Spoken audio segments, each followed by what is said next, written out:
Assalamualaikum warahmatullahi wabarakatuh.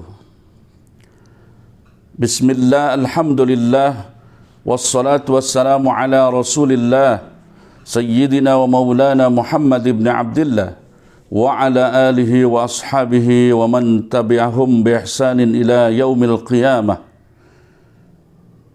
Amma ba'du. Kaum muslimin, kaum muslimat dimanapun anda berada, pertama-tama marilah kita memanjatkan puja dan puji syukur kehadirat Allah yang senantiasa memberikan hidayah, taufik dan inayahnya kepada kita semua, dan berkat rahmatnya pula lah pada kesempatan ini kita masih diberikan kesehatan, kesempatan, kekuatan untuk senantiasa melakukan ibadah kepadanya. Salawat dan salam mari kita pintakan semoga selamanya tercurah kepada baginda Nabi besar Muhammad sallallahu alaihi wasallam, berikut para keluarganya, para sahabat-sahabatnya, tidak ketinggalan kepada kita semua sebagai umatnya. Amin ya rabbal alamin. Kaum muslimin wal muslimat dimanapun anda berada, alhamdulillah pada kesempatan kali ini saya bisa melanjutkan agenda kajian kitab Al-Hikam, karya besar seorang sufi Al-Alim Al-Allamah Sayyid Ahmad Ibn Athaillah As-Sakandari, yang pada kesempatan kali ini memasuki hikmah yang kelima. Namun sebelum kita bahas hikmah yang kelima ini, mari bersama-sama kita membacakan Fatihah kepada baginda Nabi besar Muhammad sallallahu alaihi wasallam, para keluarga dan sahabat-sahabatnya, terutama juga kepada pengarang kitab Al-Hikam ini. Semoga kita mendapat keberkahan Allah Subhanahu wa taala. Ala hadhihi niyyah wa ala kulli niyatin salihah, summa ila hadratin Nabil Mustafa Rasulillah sallallahu alaihi wasallam wa ala alihi wa ashabihi wa azwajihi wa auladihi wa dhurriyyatihi wa qarabatihi wa atba'ihi ajma'in, wa nakhussu khususan ila ruhi Sayyid Ahmad ibn Athaillah As-Sakandari rahimahullahu ta'ala wa nafa'ana bi'ulumihi wa asrarih. Al-Fatihah. A'udzu billahi minasy syaithanir rajim. Bismillahir rahmanir rahim. Alhamdulillahi rabbil alamin arrahmanir rahim. Maliki yaumiddin. Iyyaka na'budu wa iyyaka nasta'in. Ihdinas siratal mustaqim. Siratal ladzina an'amta 'alaihim ghairil maghdubi 'alaihim waladdallin.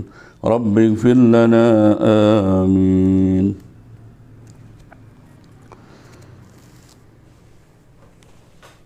Qala musannif, pengarang berkata, yaitu Sayyid Ahmad Ibn Athaillah As-Sakandari rahimahullahu ta'ala wa nafa'ana bi'ulumihi,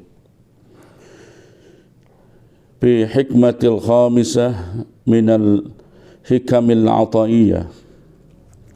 Bismillahirrahmanirrahim. Ijtihaduka fima dumina laka wa taqsiruka fima tuliba minka dalilun ala intimasil basirah minka. Artinya, kesungguhanmu mengejar apa yang sudah dijamin oleh Allah untukmu, dan kelalaianmu melaksanakan apa yang dibebankan Allah kepadamu, itu merupakan tanda butanya mata batin kamu. Di dalam hikmah ini, Sayyid Ahmad Ibn Athaillah menjelaskan ada dua hal yang harus kita pahami. Yang pertama, sesuatu yang dijamin oleh Allah, dan yang kedua sesuatu yang diwajibkan oleh Allah kepada kita. Apa yang Allah jamin untuk kita? Yang pertama adalah Allah menjamin memberi rezeki kepada kita. Banyak ayat yang menjelaskan tentang itu. Seperti ayat Al-Quran surat Al-Ankabut ayat 60. Bismillahirrahmanirrahim. Wa ka'ayyin min dabatin la tahmilu rizqaha Allahu yarzuquha wa iyyakum wa huwas sami'ul alim.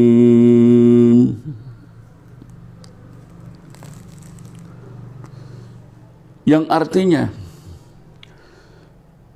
wa ka'ayyin min dabatin la tahmilu rizqaha, dan sungguh banyak binatang-binatang itu yang tidak mampu menanggung urusan rezekinya. Allah lah yang memberikan rezeki kepadanya dan juga kepadamu.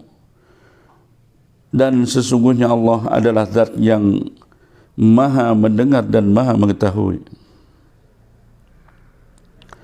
Kemudian di dalam surat At-Taha ayat 138. Bismillahirrahmanirrahim. La nas'aluka rizqan nahnu narzuquka wal 'aqibatu littaqwa. Aku tidak memohon kepadamu tentang rezeki, melainkan kami memberikan rezeki kepada dirimu. Wal 'aqibatu littaqwa, dan akibat-akibat yang baik itu karena ketakwaan. Kemudian di dalam surat yang lain, surat Al-Hud ayat 6, Allah juga menjelaskan bahwa Allah menjamin rezeki setiap makhluk hidup di dunia ini. Wa ma min dabatin fil ardi illa 'ala Allahi rizquha. Dan tidak ada makhluk atau hewan yang ada di dunia ini, di muka bumi ini, kecuali atas Allah rezekinya.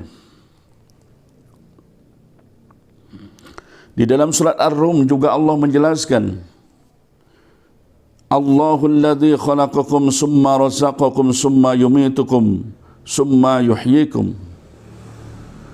Allah lah zat yang menciptakan kalian, kemudian Allah memberikan rezeki kepada kalian, kemudian Allah menghidupkan kalian, dan kemudian Allah mematikan kalian.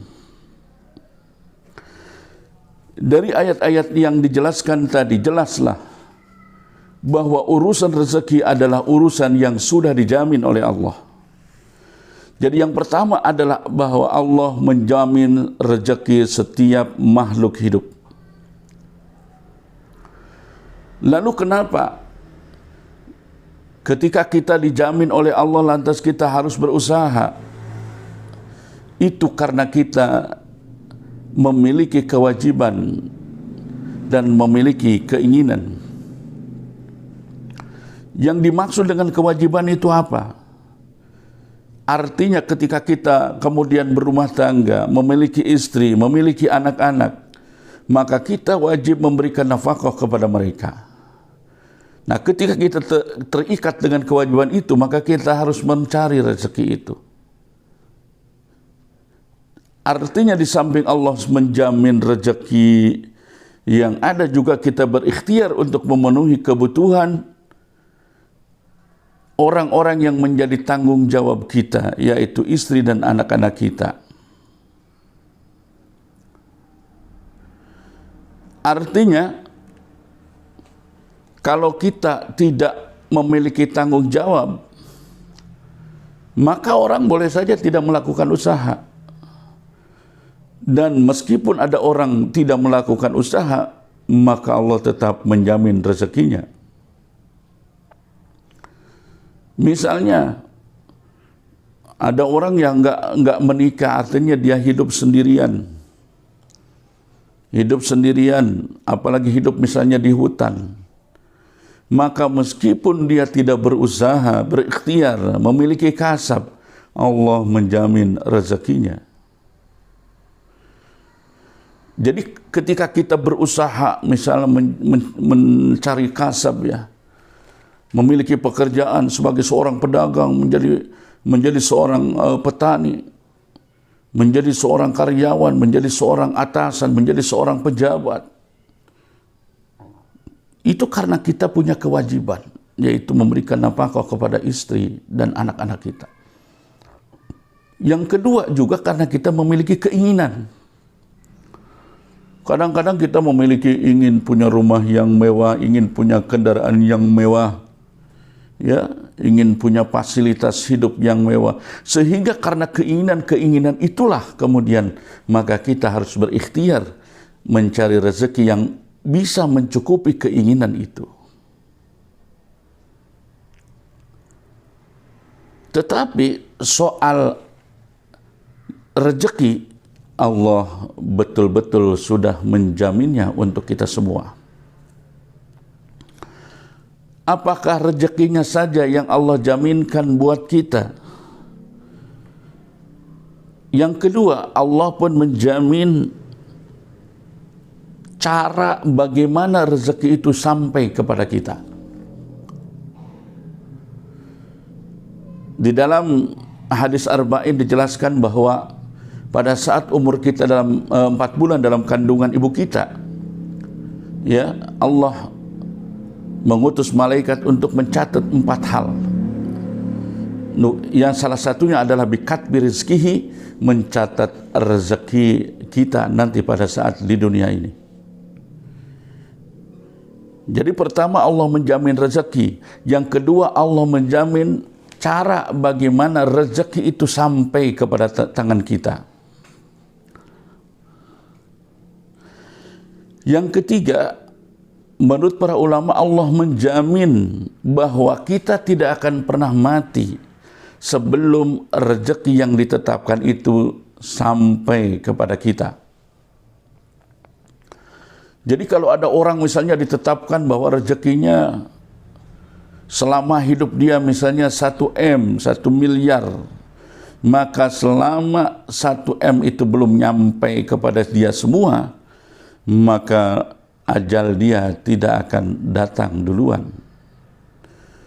Artinya tidak ada orang yang ditetapkan rezekinya 1 miliar tetapi baru dia mendapatkan 500 juta, dia keburu mati. Itu tidak ada.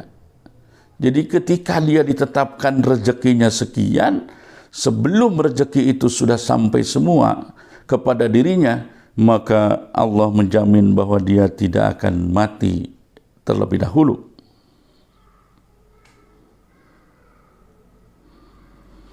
Kemudian yang keempat, Allah menjamin bahwa rezeki yang diperuntukkan untuk kita itu tidak akan tertukar untuk orang lain.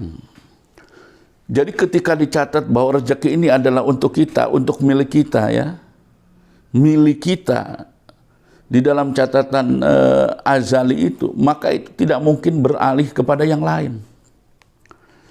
Nah, itulah beberapa hal yang ditanggung oleh Allah. Sekali lagi saya ulangi, bahwa Allah menanggung satu, rezeki kita.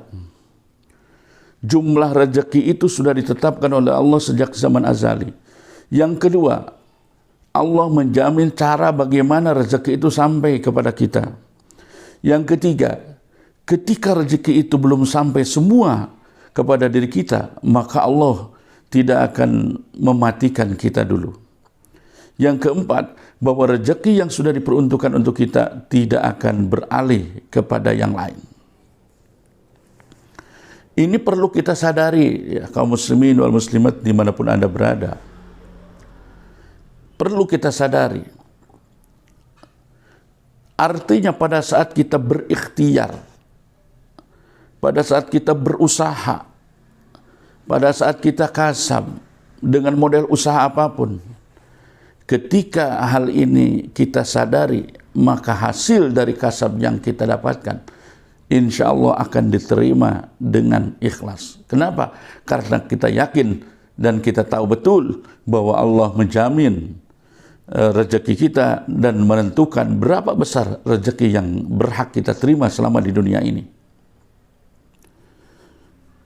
Artinya kita tidak putus asa ketika misalnya kita berusaha tetapi ternyata hasilnya belum mencukupi, tetapi hasilnya misalnya kurang, maka kita tidak akan berputus asa karena kita yakin bahwa Allah yang memberikan rezeki, bahwa Allah yang menentukan besar dan kecilnya rezeki yang akan kita miliki.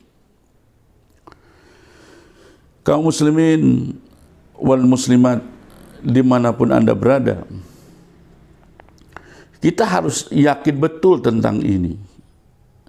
Kenapa? Karena kadang-kadang kita berpikir seolah-olah bahwa rezeki itu kita yang menghasilkan.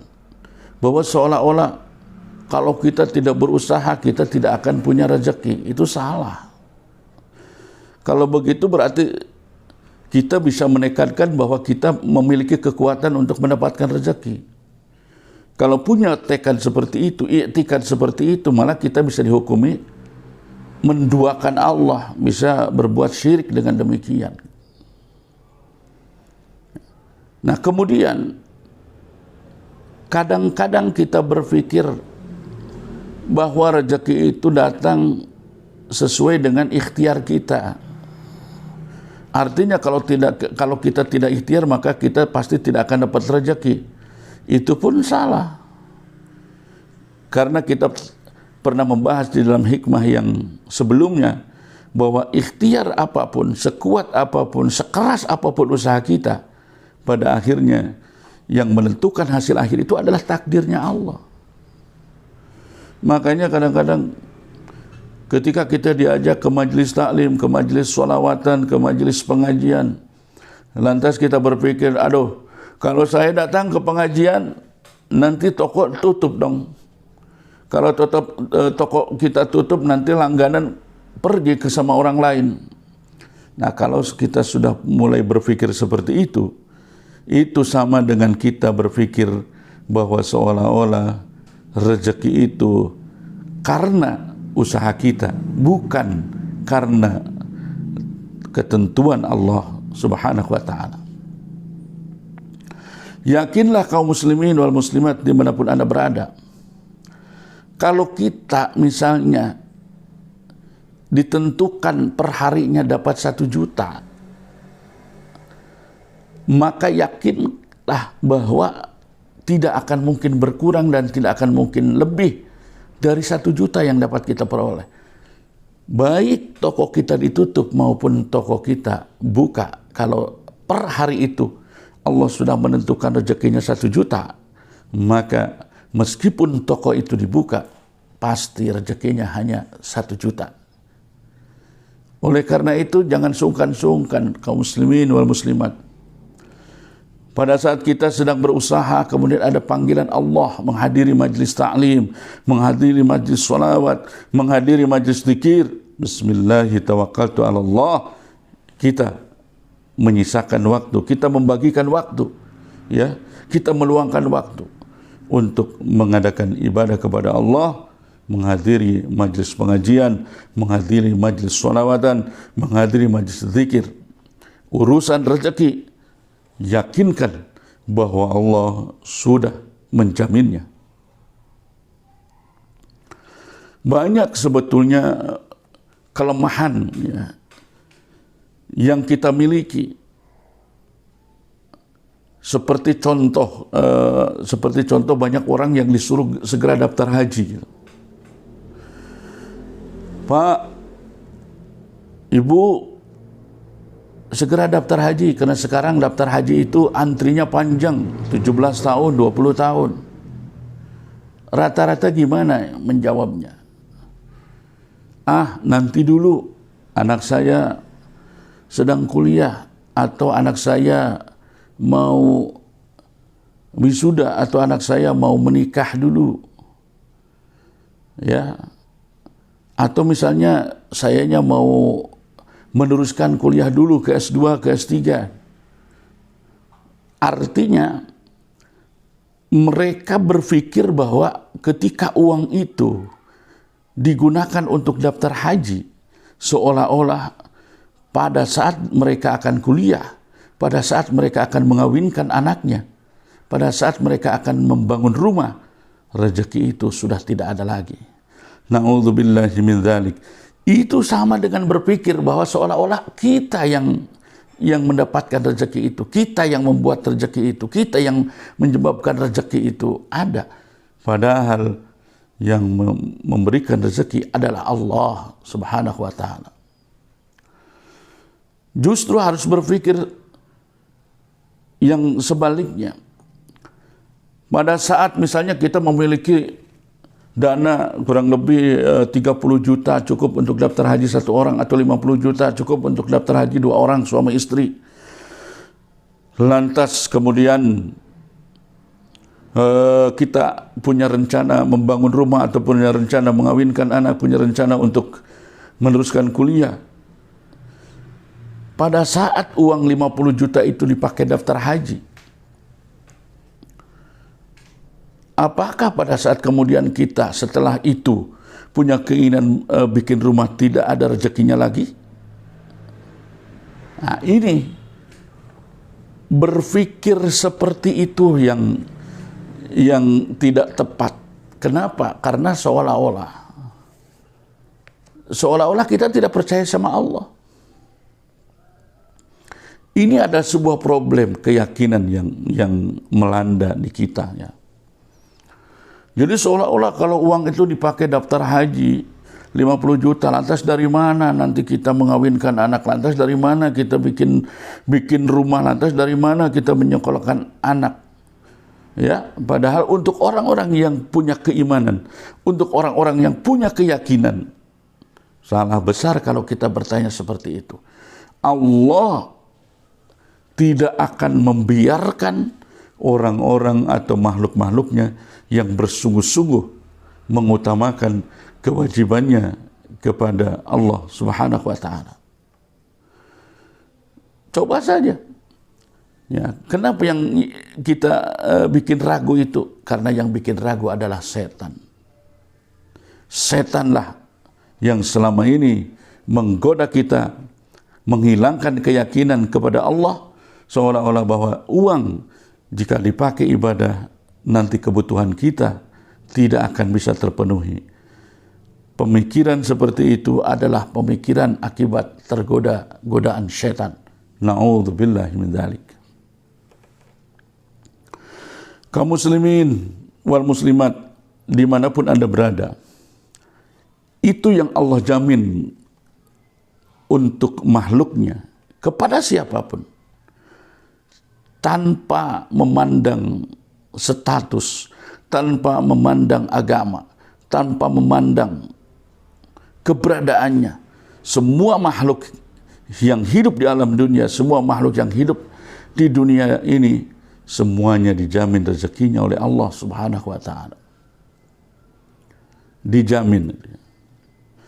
Jadi itu pertama yang harus kita pahami, bahwa kita sebagai manusia mendapat jaminan rezeki dari Allah. Kemudian yang kedua yang dijelaskan oleh Said Ahmad Ibnu Athaillah di dalam hikmah yang kelima ini adalah kewajiban-kewajiban yang Allah bebankan kepada kita. Apa kewajiban yang Allah bebankan kepada kita? Di antaranya adalah wa iqamus shalah, mendirikan salat, melaksanakan salat yang 5 waktu. Kemudian saum Ramadan, berpuasa Ramadan. Zakat, baik zakat fitrah maupun zakatul mal. Kemudian wa hajjul baiti, berhaji ke Baitullah, in istata'a ilaihi sabila, bagi orang-orang yang memiliki kemampuan di jalannya. Itu adalah kewajiban-kewajiban yang Allah bebankan kepada kita. Salat 5 waktu, puasa Ramadan, kemudian zakat fitrah atau zakatul mal, kemudian berhaji. Ini adalah kewajiban-kewajiban yang Allah bebankan kepada kita. Nah, ketika kita menyadari ini, di satu sisi Allah menjamin rezeki kita, di sisi yang lain Allah mewajibkan atau membebani kita dengan kewajiban.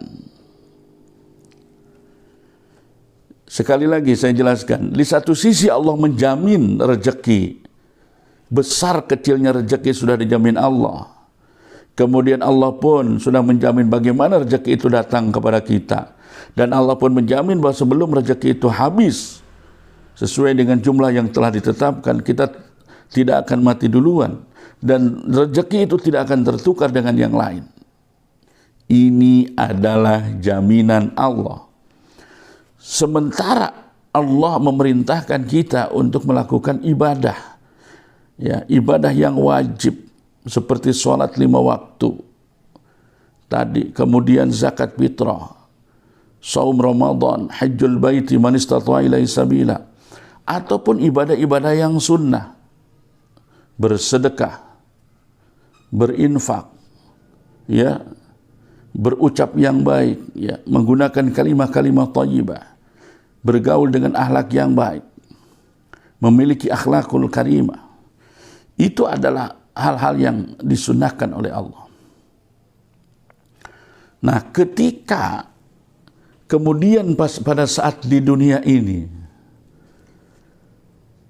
prakteknya setiap hari, ternyata kita lebih bersungguh-sungguh melakukan sesuatu yang dijamin Allah daripada melakukan sesuatu yang diwajibkan Allah.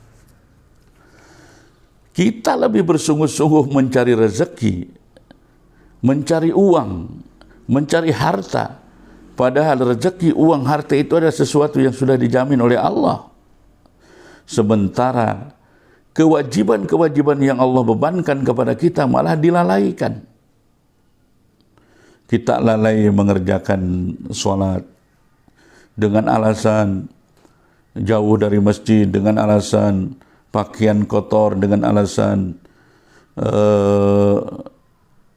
kepanasan, dengan beribu-ribu alasan, sehingga kita lalai mengerjakan kewajiban salat. Nah, ketika ada orang seperti itu, dia lebih sungguh-sungguh mengejar sesuatu yang sudah dijamin Allah, yaitu masalah rezeki, sementara yang dibebankan Allah dilalaikan. Orang yang seperti ini adalah orang yang mata hatinya buta, basirahnya buta. Nah, basirah itu atau hatinya itu buta. Nah, padahal orang itu hidup dengan basirahnya. Padahal orang itu selamat dan tidaknya itu tergantung basirahnya, tergantung hatinya. Basirah itu yang mengontrol panca indera kita. Basirah itu yang mengontrol basar atau mata lohir kita. Ya. Basirah itu yang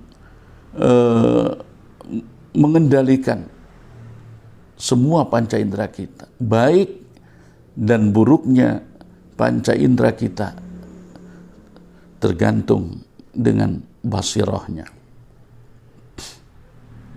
Kaum muslimin wal muslimat dimanapun Anda berada, ini hendaknya menjadi sebuah renungan bagi kita. Kenapa? Karena selama ini pada saat kita bangun pagi-pagi, yang ada dalam ingatan kita apa? Kemana lagi kita harus mencari uang? Kemana lagi kita harus mencari beras?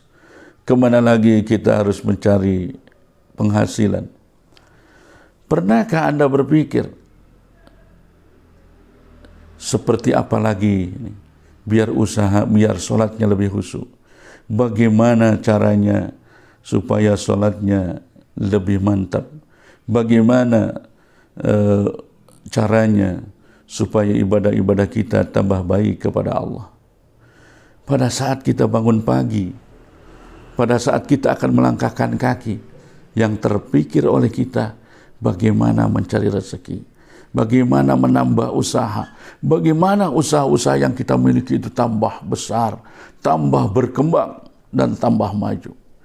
Jarang kita berpikir, bahkan mungkin tidak pernah berpikir ketika kita pagi-pagi sebelum kita melakukan aktivitas, kita berpikir bagaimana caranya supaya ibadah kita lebih khusyuk, bagaimana supaya ibadah kita lebih meningkat, bagaimana supaya waktu-waktu yang kita miliki ini betul-betul bermanfaat, berfaedah, karena diisi dengan aktivitas ibadah kepada Allah. Perlu Anda ketahui bahwa memang yang namanya ibadah bukan hanya ibadah-ibadah yang mahdhah, ibadah-ibadah yang sholat seperti sholat saja, ya. Kemudian zakat, puasa, hajjul baiti, bukan hanya itu saja. Karena pekerjaan dunia saja kalau kita niatkan untuk kebaikan itu bisa jadi ibadah. Ya, makan kalau kita niatkan, ya bismillahirrahmanirrahim, ya Allah, saya makan ini biar semangat bekerja, saya makan ini biar semangat nanti ketika beribadah, saya makan ini biar semangat mengabdi kepada Allah, maka makannya itu jadi ibadah. Begitu juga dengan tidur. Tidur, kita mau tidur misalnya, kemudian diniatkan, ya Allah, hamba akan tidur, mudah-mudahan dengan tidur ini hamba bisa bangun malam supaya semangat beribadah kepadamu, ya Allah. Hamba bisa melaksanakan ibadah yang lebih semangat lagi ketika bangun tidur nanti. Maka insya Allah tidurnya itu adalah tidur yang memiliki nilai ibadah. Jadi hal-hal yang bersifat duniawi ketika kita niatkan baik, maka menjadi amal akhirat.